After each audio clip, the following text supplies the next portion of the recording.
नमस्कार बच्चों। आज हम कक्षा 7 में हमारा राजस्थान के अंदर हम हमारे राजस्थान के स्वर्णिम इतिहास के कुछ पन्नों को पलटते हैं। तो सबसे पहले हम कुछ बादशाहों की चर्चा करते हैं, जिनमें सबसे महत्वपूर्ण थे पृथ्वीराज चौहान, जिनका नाम आपने सुना होगा। अक्सर आपने बड़े बुजुर्गों से, अपने गुरुजनों से पृथ्वीराज चौहान के बारे में सुना है। पृथ्वीराज चौहान को पृथ्वीराज तृतीय के नाम से भी जाना जाता है। पृथ्वीराज चौहान को पृथ्वीराज तृतीय के नाम से जाना जाता है। इनका जो मूल क्षेत्र था, जिस गद्दी पर इन्होंने शासन किया, वो थी अजमेर। ये अजमेर के सम्राट थे। इनका जन्म जो हुआ वो 1166 ईस्वी में हुआ। 1166 ईस्वी में पृथ्वीराज चौहान का जन्म होता है और इनके पिता का नाम सोमेश्वर और माता का नाम कर्पूरा देवी। पृथ्वीराज चौहान के पिता का नाम सोमेश्वर था, तो माता का नाम कर्पूरा देवी था। पृथ्वीराज चौहान जब 11 वर्ष के हुए, तब इनके पिताश्री का देहांत हो गया और 1177 ईस्वी में इन्होंने अजमेर की गद्दी संभाली। 1177 से लेके 1192 ईस्वी तक का जो शासन का जो समय था, वो पृथ्वीराज चौहान ने उस समय अजमेर में अपना वर्चस्व स्थापित किया। जब पृथ्वीराज चौहान 11 वर्ष की अल्प आयु में अजमेर की गद्दी पर बैठे, तो दुश्मनों की निगाहें उस समय अजमेर की गद्दी पर थी, क्योंकि एक 11 वर्ष का छोटा सा नन्हा सा बालक जब गद्दी पर था, तो दुश्मनों ने मौका देखा, मौका ताड़ा और अजमेर पर आक्रमण किया। लेकिन इनकी माता श्री कर्पूरा देवी एक चतुर चालाक महिला थी। इन्होंने अपने मंत्री और सेनापति कदमवास और भवनमल की सहायता से जो शुरुआती समय में जो दुश्मनों ने अजमेर पर आक्रमण किया, उन्हें विफल किया। पृथ्वीराज चौहान जो कि अनंतपाल तोमर के भांजे थे, यानी कि पृथ्वीराज चौहान का जो ननिहाल था वो दिल्ली था। इनका ननिहाल कहां पे था? दिल्ली में। दिल्ली के सम्राट थे अनंतपाल तोमर। अनंतपाल तोमर के कोई पुत्र नहीं था।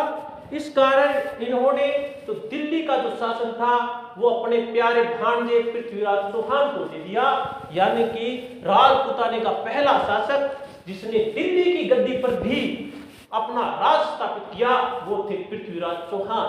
और दूसरे शब्दों में यूं भी कह सकते हैं कि अंतिम हिंदू सम्राट जिसने दिल्ली पर शासन किया, वो थे पृथ्वीराज चौहान। पृथ्वीराज चौहान की जब हम बात करते हैं, तो इनके साथ एक नाम आता है चंद्रबदाई का। चंद्रबदाई जो इनके बड़े घनिष्ठ मित्र थे, और चंद्रबदाई ने एक ग्रंथ लिखा जिसका नाम था पृथ्वीराज रासो।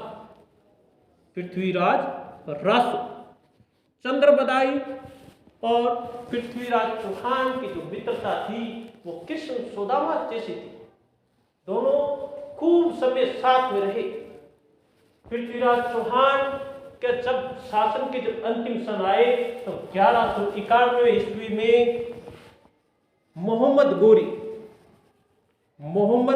गोरी जो गोर देश का था, जिसने 1191 ईस्वी में पृथ्वीराज चौहान पर आक्रमण किया, और इनके बीच पहला युद्ध होता है, वो होता है त्राइन का युद्ध।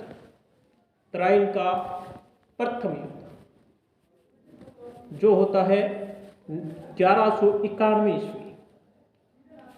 त्राइन का पहला युद्ध 1191 ईस्वी। त्राइन का मैदान है हरियाणा के अंदर, और जहां पे पृथ्वीराज चौहान वर्सेस मोहम्मद गोरी के बीच में पहला युद्ध होता है, और इस युद्ध में पृथ्वीराज चौहान की विजय होती है।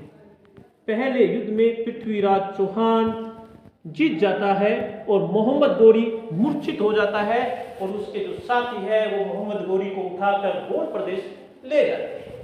पहले युद्ध की जीत के उपलक्ष्य में पृथ्वीराज चौहान काफी समय तक उत्सव में व्यस्त रहा तथा दूसरी तरफ मोहम्मद गोरी को ये पहला युद्ध था जिसमें वो हारा और उसने एक शपथ ली कि जब तक मैं पृथ्वीराज चौहान को ना हराऊंगा तब तक मैं ऐशो आराम की जो जिंदगी है उसको त्याग दूंगा।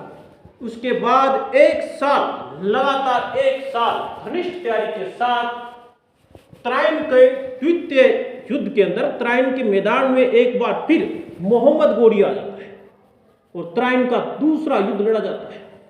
तो त्राइन के दूसरे युद्ध में मोहम्मद गोरी की जीत होती है और पृथ्वीराज चौहान हार जाता है। पृथ्वीराज रासों के अनुसार चंद्रप्रदाय हमें यह बताने की कोशिश करता है कि जब त्राइन के द्वितीय युद्ध में मोहम्मद गोरी जीत जाता है तो वह पृथ्वीराज चौहान को बंदी बनाकर अपने साथ गोर प्रदेश ले जाता है।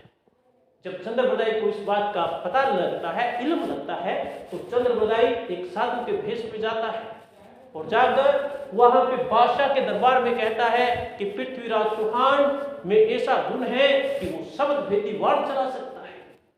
पृथ्वीराज चौहान में ऐसा गुण है कि वो शब्द भेदी वाण चला सकता है, लेकिन सुल्तान को ये इस बात पर विश्वास नहीं हुआ कि पृथ्वीराज चौहान शब्द भेदी वाण चला सकता है, क्योंकि सुल्तान ने पृथ्वीराज चौहान की आंखें निकाल दी थी और इतने अत्याचार किए थे।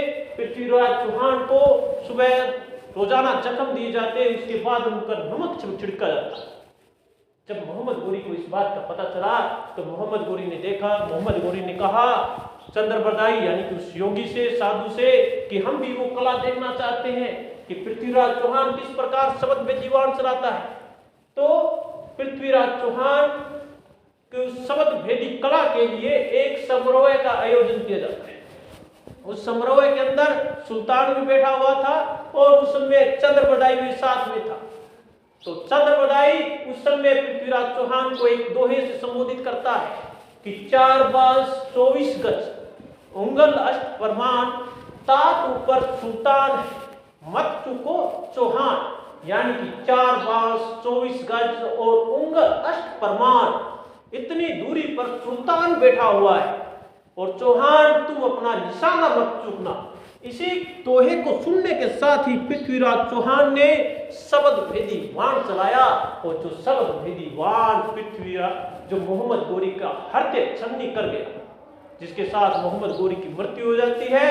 और उसके बाद पृथ्वीराज चौहान को चंद्रप्रदाय कटार खो देता है और उसी कटार के साथ चंद्रप्रदाय खुद की भी हत्या कर देता है। इस प्रकार चंद्रप्रदाय और पृथ्वीराज चौहान दोनों की मृत्यु हो जाती है।